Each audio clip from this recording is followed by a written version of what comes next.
기독교인이 한 1000만 된다고 하죠.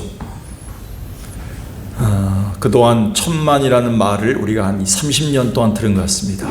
한국의 기독교 인구가 1000만이 된다. 4천만 명이 이 인구를 잡을 때도 1000만 명이 우리 기독교인이다 이런 얘기를 들었고 4분의 1이었다 하는데 지금은 5천만 명이라고 할 때도 1000만 명 정도 이렇게 얘기합니다. 각 교단별로 이 숫자를 통계를 내보니까 1500만이 나왔습니다. 교단별로 얘기하다 보니까 서로 호수를 잡다 보니까 또 늘리다 보니까 자기 교단이 크다고 얘기하다 보니까 부풀러 올라가고 1500만이 나왔어요. 근데 복음주의 협의회에서 새벽에 모이는 그 한 달에 한 번씩 또는 몇 달에 한 번씩 모이는 한국 복음주의 협의회 손봉호 박사님이 그때 기도회를 인도할 때 그때 대충 어림잡아서 복음주의 협의회에서 잡았던 것이 300만입니다. 한국의 기독교인 인구가. 저는 맨 마지막에 통계 냈던 그 정도 숫자가 맞다고 생각합니다. 언제부터 우리 한국 교회가 몇 명이 모이느냐, 얼마나 많이 모이느냐, 몇 명이 오늘도 예배를 받느냐에 교회 부흥의 척도를 삼고 있는지, 그것으로 우쭐하기도 하고 그것으로 많이 참으로 기가 죽기도 하는 목회자들과 성도들을 보면서 많이 성경에서 어긋나지 않았는가라는 생각을 하게 되었습니다. 코로나 이후에 우리가 그런 생각은 이제 쏙 들어갔겠지요. 왜냐하면 1000만 명이 넘는다고 하면 4명이나 5명 중에 1명이 그리스도인이라면 음식 문화와 음악 문화와 영화 문화와 그리고 온 사람들의 생각하는 것들이 다 바뀌어야 됩니다. 왜냐하면 바다에 있는 염분이 3.5%랍니다. 그래서 남극과 북극으로 갈수록 녹는 얼음이 있기 때문에 3%고요. 그리고 적도 부분이 한 2.7%랍니다. 그러니까 3%의 그 소금이 염분이 전 세계를 짜겁게 하는 겁니다. 그래서 너희가 소금이 되라 그랬거든요. 주님이 그걸 염두에 두고 얘기하는 거기 때문에 기독교인들은 소수가 있을지라도 소수가 모일지라도 전 세계를 움직일 수 있는 영향력이 있는 것이 기독교다 이렇게 주님 못 박았거든요. 근데 우리는 지금 아직도 몇 명이 모이느냐, 저 교회는 몇백 명 모이는 교회냐, 우리 교회는 몇 명밖에 안 모이는 개척교회냐, 여기에 우리가 일비해서는 안 된다는 것이죠. 그래서 오늘 주님은 우리에게 인간의 가치, 한 사람의 가치, 한 교인의 가치를 중요하게 여겼지 어느 교회가 중요하고 어떤 교회의 형태가 더 하나님 보시기에 아름답고 그렇게 말씀하진 않으셨다는 것이죠. 그걸 다윗이 오늘 우리들에게 분명히 보여주고 있습니다. 부끄러운 얘기죠. 어떤 기독교 지도자가 이렇게 얘기했습니다. 세계에서 가장 부흥이 많이 일어났던 가장 부흥하는 교회가 있는 곳은 대한민국 땅인데 지금 전 세계에서 자살을 가장 많이 하는 나라가 됐다. 부끄러운 얘기죠. 영향력이 없다는 겁니다. 기독교인이 있어도. 교회가 세워져도 교회가 존재하는 이유를 깨닫지 못하고 있는 것이죠. 아직도 내 교회, 우리 교회 하니까요. 우리가 그런 부분을 봤을 때 성경에서 훨씬 더 어긋나 있는 성경관을 우리가 갖고 있지 않은가라는 생각입니다. 기독교 강요를 보겠습니다. 기독교 강요 1권 15장에 보면 인간 자신 스스로에 대한 2가지 지식을 가져야 된다 이렇게 얘기합니다. 칼빈은 인간이 스스로가 가질 2가지 지식이 뭐냐면 처음 하나님이 우리 인간을 창조할 때 인간이 어떤 모습인가 그걸 빨리 기억하라는 것이죠. 하나님이 복 주시고 복 주시는 하나님의 형상이 들어가 있는 가장 영광스러운 존재였다는 거 우리가. 그러니까 우리는 하나님이 만들 때마다 보시기에 심히 좋았더라. 하나님이 모든 영광과 사랑과 은혜를 받았던 존재였습니다. 그런데 인간 타락 후에 죄로 타락 후에 우리 인간이 누구인가에 대한 지식이 있어야 됩니다. 비참할 대로 비참하고 썩을 대로 썩었고 그리고 의인은 하나도 없고 몽땅 죄인인 죽을 수밖에 없는, 죽음을 향해 가고 지옥을 향해 가고 있는 모습을 우리는 발견하게 됩니다. 그래서 우리는 성경을 볼 때마다 예수 그리스도에게 초점을 맞추게 됩니다. 그래서 칼빈은 우리에게 기독교 강요에서 인간은 비참할수록 자기 자신을 깨달을수록 옛날의 영광을 회복하기 위해서 하나님에 대한 지식을 가졌다. 그게 참 지식이다 이렇게 얘기했어. 인간은 자기 자신에 대해서 분명히 알아야 돼. 내가 누구인가? 내가 누구인가를 알으면 결국 누구를 알게 된다고요? 하나님을 알게 돼. 하나님을 알면서 다른 사람을 이해할 수 있는 능력이 생겨. 타자에 대한 이해력이 생긴다는 것이죠. 그래서 주님은 내 이웃을 내 몸과 같이 사랑하라라는 말을 우리 가운데 하고 계시다는 것이죠. 이 지식이 중요한 이유는 우리가 인간에 대한 지식을 모르면 하나님을 모르고, 하나님에 대한 지식이 없이 인간을 이해할 수가 없고, 그리고 이 지식들이 우리 가운데 있지 않으면 우리는 이 대한민국 땅에 1,000만 명이 기독교가 있고 전 세계에서 가장 큰 교회가 5개가 있다고 하는 자랑을 하고 있지만 전혀 영향력을 끼치면 소금의 역할을 하지 못하고 빛의 역할을 하지 못하는 무기력한 기독교를 우리는 갖고 있다는 것이죠. 이 부분에서 우리는 고민하면서 다윗처럼 하나님에 대한 지식과 인간의 지식을 분명히 알고 있는 사람이 없었다고 생각합니다. 시편 8편입니다. 다윗은 하나님을 발견한 사람입니다. 그리고 자기 자신을 발견한 자기 발견의 달인이었습니다. 그래서 그는 하나님을 발견하고 그리고 자기를 발견할 때마다 옆에 기타를 갖고 다녔는데 비파를 들고선 노래를 불렀어요. 그래서 시편을 만들어냈어요. 노래를 만들어냈어요. 수많은 노래를 만들어낸 사람이에요. 하나님을 알고 자기 자신을 깨닫는 순간부터 그는 이 시편을 만들어내요. 그래서 시편 전체를 보면 하나님에 대한 지식과 인간에 대한 지식이 이렇게 잘 믹스되어 있습니다. 잘 브랜딩되어 있다고 해도 과언이 아닙니다. 그게 바로 오늘 그 별미가 바로 시편 8편입니다. 그렇다면 다윗은 오늘 이 본문 시편 8편에서 인간에 대한 지식, 자기 자신을 어떻게 보고 있는가? 그는 무엇보다도 4절에 보니까 이렇게 얘기합니다. 특히 2절부터 보겠습니다. 주의 대적으로 말미암아 어린 아이들과 젖먹이들의 입으로 권능을 세우시며. 대적들이 얼마나 큽니까? 마귀가 부리니까. 사탄이 부리는 무리들이 얼마나 큽니까? 강대국이 얼마나 강했습니까? 이스라엘 백성들에게. 근데 상대적으로 어린 아이들, 젖먹이들은 이스라엘이에요. 다윗이었어요. 그리고 대적들에 비해서 우리는 연약해요. 돈도 없어요. 나이도 들었어요. 힘이 없어요. 날마다 우린 위약해요. 그런데 하나님이 대적들을 물리치시기 위해서, 저들을 부끄럽게 하기 위해서 우리 연약한 어린아이 같은 것들을 세우셔서 원수들을 보복하기를 원하신다는 거예요. 하나님은 강한 자를 세우지 않으신다는 거예요. 하나님은 다윗처럼 약한 자를 세워서 쫓김 당하고 날마다 망명 생활하고 뭔가 눌림 생활하고 동굴 속에 지내는 것 같았고 집도 없이 지내는 것 같았지만 하나님은 다윗을 통해서 위대한 일을 이루셨다는 거예요. 오늘 이 전제로 4편을 얘기합니다. 4절 보겠습니다. 4절. 사람이 무엇이기에 주께서 그를 생각하시며 인자가 무엇이기에 주께서 그를 돌보시나이까. 여기서 사람 이꼬르 인자입니다. 여기 인자는 예수님을 얘기한 것이 아니라 인자는 사람을 얘기합니다. 그래서 앞에 사람은 우리가 알다시피 에노시, 그리고 뒤에 인자는 벤 아담, 아담의 아들.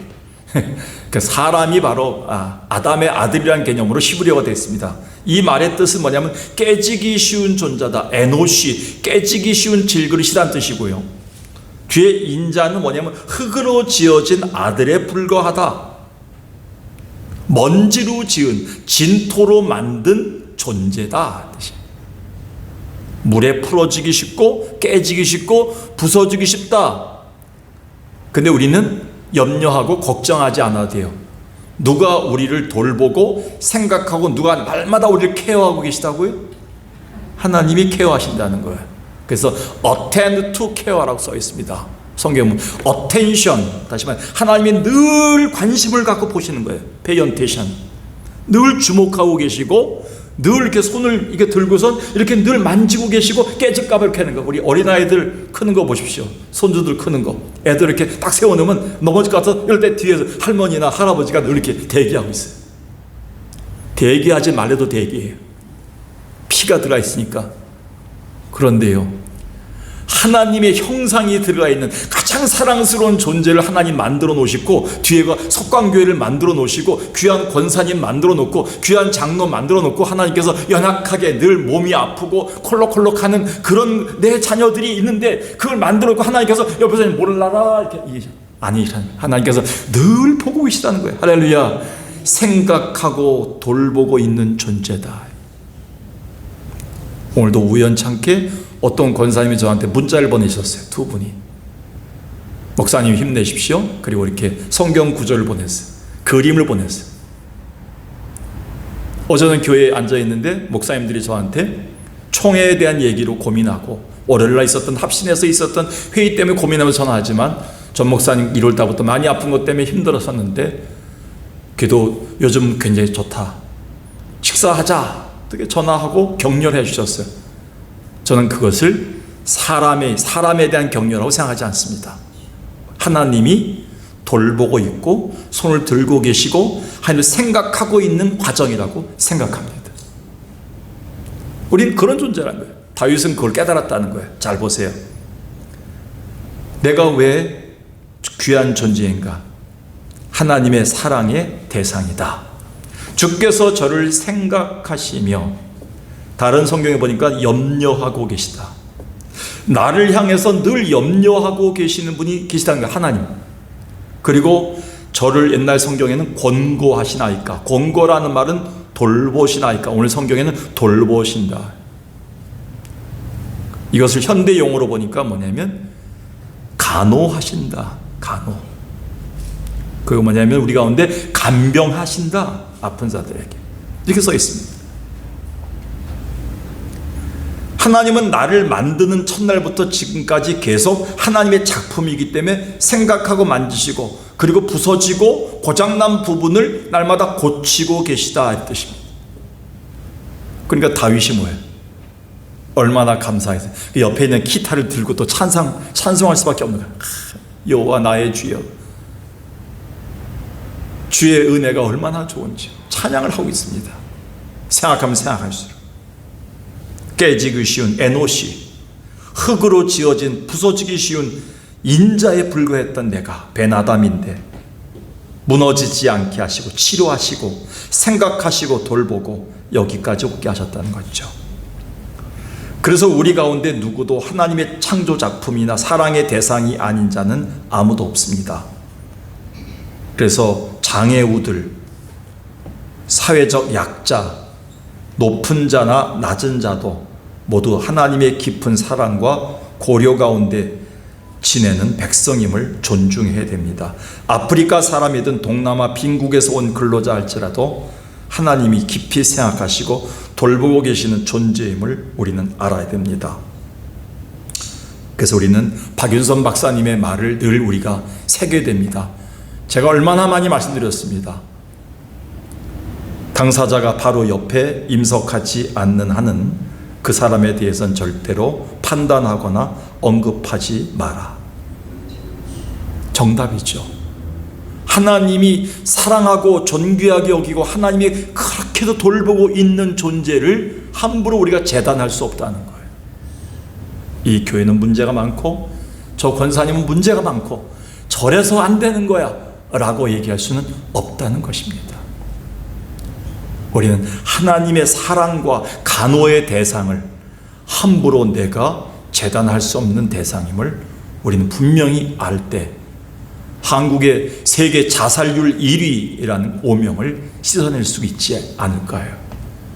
우리는 외딴 섬이 아니라 누군가 나를 돌보고 있는데 창조주 하나님이 처음부터 지금까지 한 번도 눈을 떼지 않고 나를 돌보고 있는 존재가 아닐까요? 다윗은 두 번째 이어서 5절을 보겠습니다. 5절에 보니까 그를 하나님보다 조금 못하게 하시고 영화와 종기로 관을 씌우셨나이다. 이전 성경에는 천사보다 조금 못하게 만드셨다. 72역에서 그렇게 나왔죠. 왜냐하면 하나님이란 말, 엘롬이란 말을 함부로 쓰면 유대인들은 저주를 받기 때문에 하나님이란 이름을 함부로 입에 이렇게 오르내리지 않았습니다. 그래서 저들이 하나님의 이름을 굉장히 신중하게 썼기 때문에 옛날 성경에는 천사보다 조금 못하게 하셨고 이렇게 써 있습니다. 근데 이것이 이제 지금 성경에 쓰였을 때는 그냥 우리가 말하는 유일신 엘로힘 하나님 복수 형태보다도 그 당시에 여러 신들을 개념, 그들이 많은 사람들이 섬겼던 많은 신들, 사람들이 마음속에 여겼던 우상신이든 세상의 모든 신이든 그런 신들의 개념보다는 좀 못하게 창조했다라는 개념으로 성경을 쓰였다는 개념들이 또 많습니다. 그래서 이 개념이 꼭 엘로힘 하나님에 대한 얘기보다도 어떤 신적인 존재보다는 좀 못하지만 이런 뜻으로 많이 해석되고 있습니다. 이게 이제 성경학자들, 개혁주의 신학자들 중에 많이 해석했던 부분입니다. 그래서 저는 이 부분 보면서 하나님이 우리를 피조물이지만 하나님보다는 좀 못한 존재다. 그러나 하나님이 우리에게는 엄청난 권위를 부여하셨는데 어떤 권위입니까? 영광과 존귀를 씌우셨다.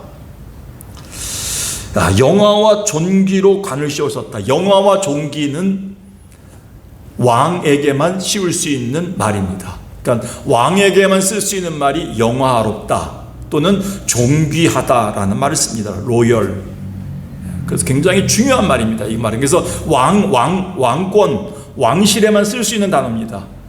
근데 우리 하나님은 우리를 구원하셔서 죄 많은 죄인, 죽어가는 죄인을 구원하셔서 하나님의 아들로 삼으신 다음에 우리를 무슨 제사장으로 세웠다 그랬어요? 베드로가 왕 같은 제사장.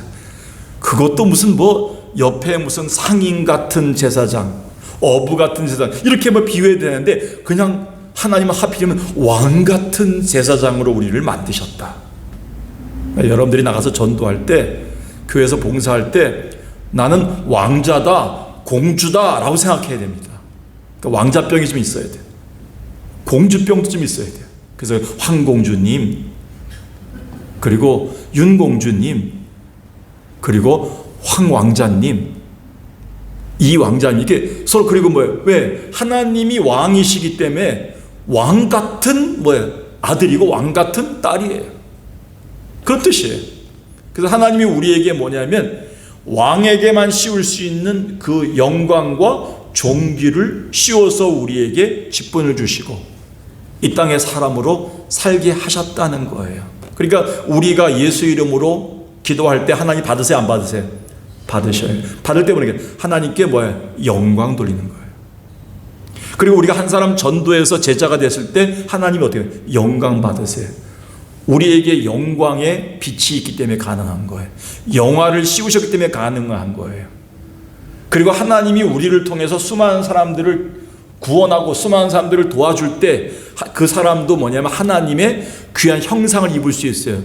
어떻게 가능할까요? 하나님 우리를 존귀하게 만들었기 때문에 그들에게도 하나님의 존귀를 입힐 수 있는 거예요. 우리는 그 은혜를 우리는 기억해야 됩니다. 여기 그 영광이란 말은 카보드란 말이죠. 알다시피 큰 가치가 있고 무겁다. 사람의 가치가 가볍고 경박스럽지 않습니다. 사람의 가치는 왕처럼 무겁고 가치가 있습니다. 그래서 사람을 함부로 우리가 죽일 수도 없고 함부로 논할 수도 없고 함부로 판단할 수도 없어요. 왜냐하면 하나님이 우리에게 영광과 존귀를 씌웠기 때문에 이미 무거운 하나님의 왕권을 주었기 때문에 우리는 뭐냐면 굉장히 중요한 존재라는 거예요. 경박스럽지 않다는 거예요. 우리가요. 면류관을 씌워주셨다는 것이죠. 하나님께서 우리에게 이렇게 얘기했습니다. 예수를 통해 사람이 만일 온 천하를 얻고도 제 목숨을 잃으면 무엇이 유익하리요. 그러니까 인간의 목숨 자체가 얼마나 소중한지 온 천하보다도 더 귀하다 이렇게 얘기한 거예요. 그러니까 우리의 목숨 하나가, 인간의 목숨 하나가 왜 소중합니까? 하나님의 영화와 존귀가 들어가 있기 때문에 소중한 거예요. 하나님의 영화와 존귀가 들어온 무거운 존재, 가치 있는 존재이기 때문에 우리의 목숨이 굉장히 중요한 거예요. 그러니까 목숨을 함부로 끊을 수 없는 거죠. 그러니까 기독교인들이 이 영향을 줘야 됩니다. 쉽게 무슨 마약을 하고 떨어져 죽고 같이 주사르고, 대한민국 땅에 얼마나 경찰들이 썩었으면 몇 년 전에 강남 한복판에 그 마약한다는 그 클럽을 갖다가 신고까지 하고 보고까지 했는데도 불구하고 몇 배 더 늘어난 젊은이들이 며칠 전에 그곳에서 수백 명의 아이들이 새벽 4, 5시까지 마약을 하고, 근데 경찰이 같이 갔는데 증거가 없기 때문에 못 잡는다는 거예요. 지금 마약한 사람들이 차를 몰고 다니고, 마약한 사람들이 길거리에 오고 다니고, 눈이 그냥 흐리멍텅해갖고 다니는데 누가 그 참으로 피해자가 될지 모르는 세상 속에서 우리는 살고 있습니다. 이게 기독교인이 1000만 명이 있는 대한민국 땅입니까? 부끄럽습니다. 어디 가서 1000만 명이 있다고, 대형교회 있다고 자랑하지 마세요. 하나님은 한 사람의 가치를 중요하게 여기고, 그래서 하나님은 지금 오늘날 개척교회를 중요하게 여기시는 것 같아요. 개척교회 가면요, 진짜 하나님의 영광과 종교가 있는 것처럼 귀하게 키우더라고, 목사님들이. 저도 개척교회를 해봐서 알아요. 너무 소중해요. 하루 종일 기도해요. 떠날까봐, 어떻게 될까봐. 그렇게 신경을 많이 써요. 대형교회는요, 그냥 부목사님들이 다 알아서 하겠습니다. 모두가 그렇지 않겠지만 우리가 잘못하면요, 한 생명의 가치를 소중히 여기지 못하는 것은 하나님이 우리를 만드신 영화와 존귀의 존재로 인정하지 못하는 것과 마찬가지라는 겁니다. 이사야 43장 7절이 뭡니까? 모로 내 이름으로 일컫는 자, 곧 내 영광을 위하여 창조한 자를 오게 하라. 내가 그들을 지었고 만들었다 그랬어. 자, 우리를 만드신 목적이 뭐라고요? 하나님의 뭐를 위해서? 영광을 위해서, 또 찬송을 위해서 만들었다 그랬어. 그러니까 하나님의 영광을 만들 사람들이에요. 다 영광 제조기들이에요. 한 개인의 성숙함은 어디에 있습니까? 한 권사님과 한 장로님이 성숙한 사람이란 것을 어떻게 우리가 판단할 수 있습니까? 다른 사람의 가치를 얼마나 소중히 여기는가를 보면 합니다. 다른 사람을 말할 때 님자를 붙이십시오. 다른 사람을 얘기할 때 존중어를 쓰십시오. 걔가, 요즘 젊은 아이들 선생님을 쌤이라고 하고, 걔가, 그 말대가리가, 소대가리가 하고 갔다 갔지. 그러니 교감 선생님이 뭐라고 하니까 초등학교 어린아이가 귀싸대기를 때리고, 교감 선생님을 부모가 와서 더 때리고 와서 선생님들을. 기독교의 가치가 어디 있습니까 지금? 예수 천당, 세계에서 가장 큰 교회, 복음 한국, 그리스도의 계절이 있는 한국, 부흥 한국, 성령 충만한 대한민국 땅, 그게 어디 갔습니까? 다 부끄럽습니다. 어디 가서 그런 거 자랑할 때가 아니에요. 지금 교회가 이름 없이 빚도 없이 뒤에서 섬기고 복지하고 구제하고 서로 사랑으로 애끌고 이 나라를 만들고 회복할 사람들이 있는 곳이에요. 교회는 그 영향력을 끼쳐야 됩니다. 하나님의 영광과 존귀를 회복하는 곳에 우리가 가 있어야 돼요. 우리 스스로가 먼저 하나님의 영광과 존귀를 회복해야 됩니다. 얼마나 소중한 존재인지를 내가 얼마나 소중한 존재이기에 하나님의 석광교회로 우리를 수많은 교회 중에 석광교회로 부르셨는가. 이 교회에서 내가 소중한 존재가 되고 갈고 닦기 위해서 하나님 나를 부르셨구나. 이런 분명한 사명을 우리가 깨닫고 있어야 됩니다. 이게 하나님의 영광이 들어가 있는 것이죠. 마지막에 다윗은 우리에게 6절 8절까지 해서 이렇게 얘기합니다. 주의 손으로 만드신 것을 그냥 천사들이 관리해도 되는데 주의 손으로 기꺼이 만드신 것을 다스리게 하시고 만물을 그의 발 아래 두셨으니 모든 소와 양과 들짐승이며 공중의 새와 바다의 물고기와 바닷길에 다니는 것도 다 뭐냐면 여호와 것인데 우리에게 맡기셨다는 거예요. 우리를 통해 다스리게 하셨다는 거예요. 대리자로 세우셨다는 겁니다. 이 부분에서 우리는 으쓱하고 어깨에 힘이 들어가는 부분입니다. 어떻게 하나님만이 할 수 있는 고난을 정복하고 다스리고 생명을 양육하고 번성하라고 우리에게 이 특권을 주셨는가? 대리자라고 세우셨는가? 설교할 때마다 느끼죠. 교회 목회할 때마다 느낍니다.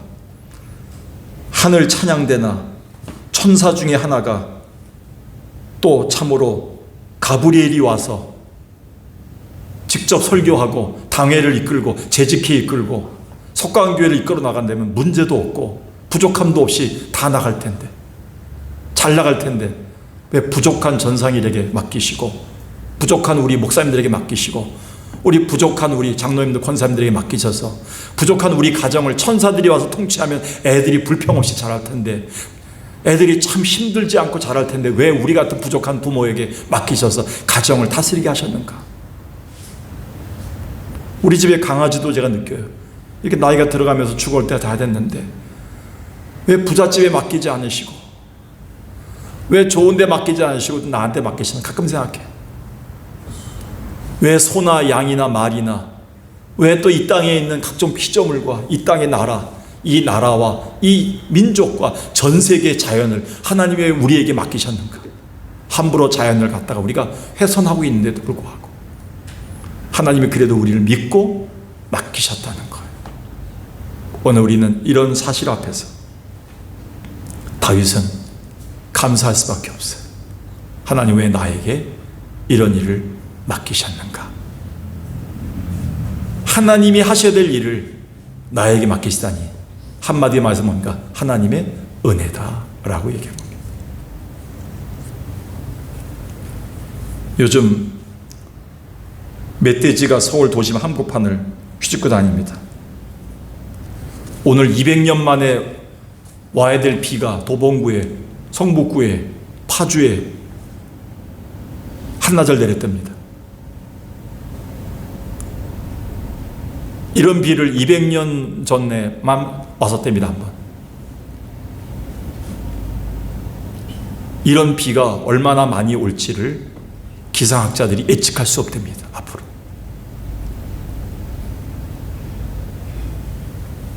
여러분, 저는 이 땅에 일어나는 모든 걸 보면서 인간이 얼마나 많이 하나님이 우리에게 맡기신 것들을 소홀히 하고 있는가를 생각하게 됩니다.